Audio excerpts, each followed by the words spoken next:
there's just so many things that she's done out in this garden this summer, and that would be Megan Smith. Megan, she's there. She has really done a fantastic job. Thank you. I can't, every garden has its helpers and its gardener, and Megan is our summer intern. She's a student, second year, finished her second year, going into her third year at UW River Falls. And environmental biotechnology. That's one of those newfangled degrees. So we're very happy to have Megan out here this summer.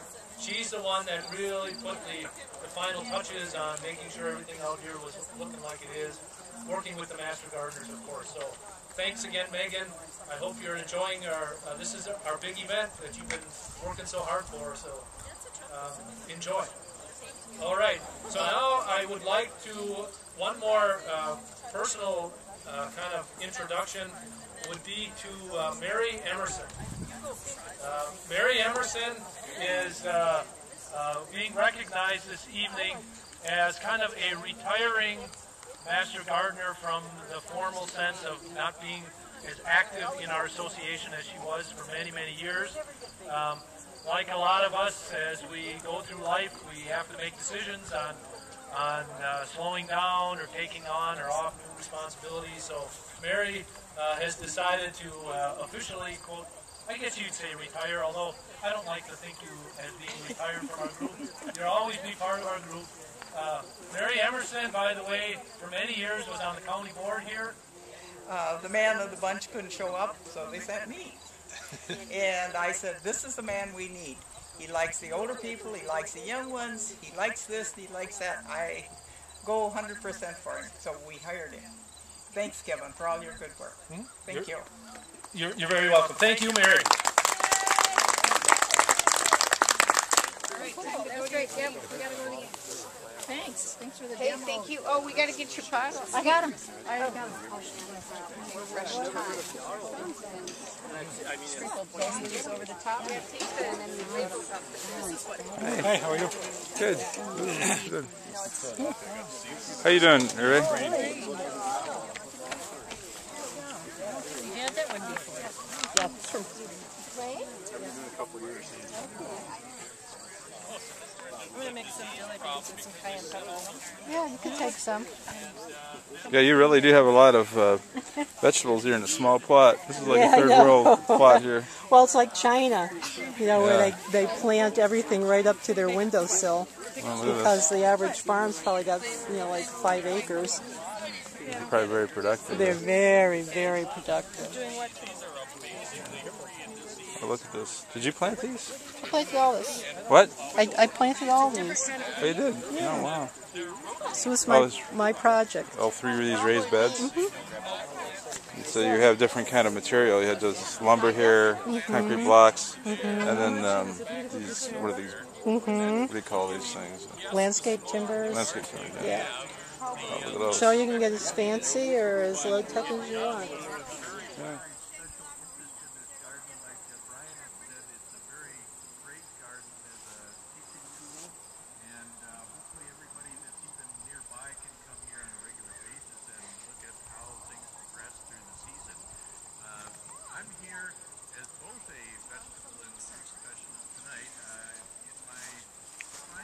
Raspberries.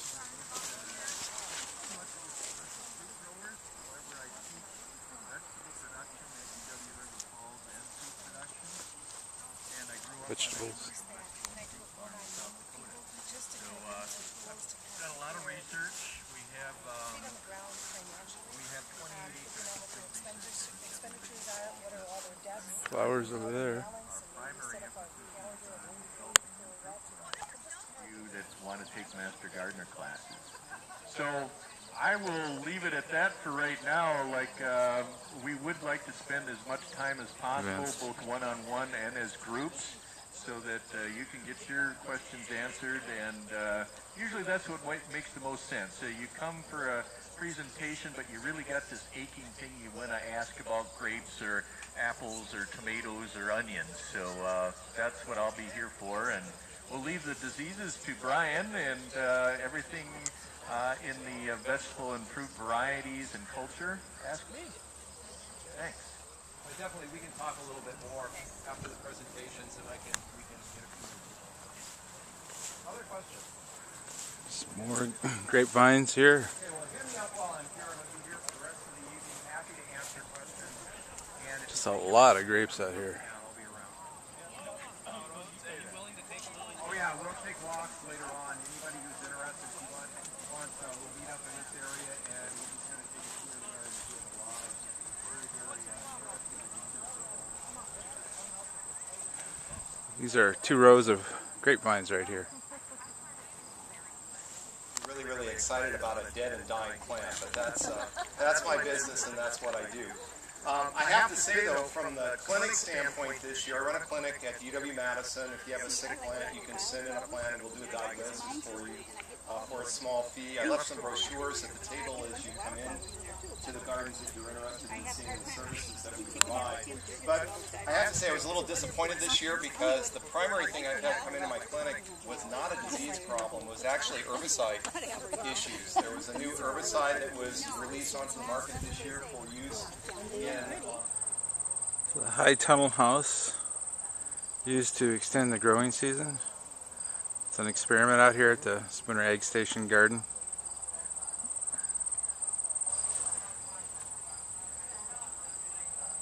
Some more of the If you have any questions about the high tunnel, greenhouse in the back here has a research trial with fall-bearing raspberries and blackberries.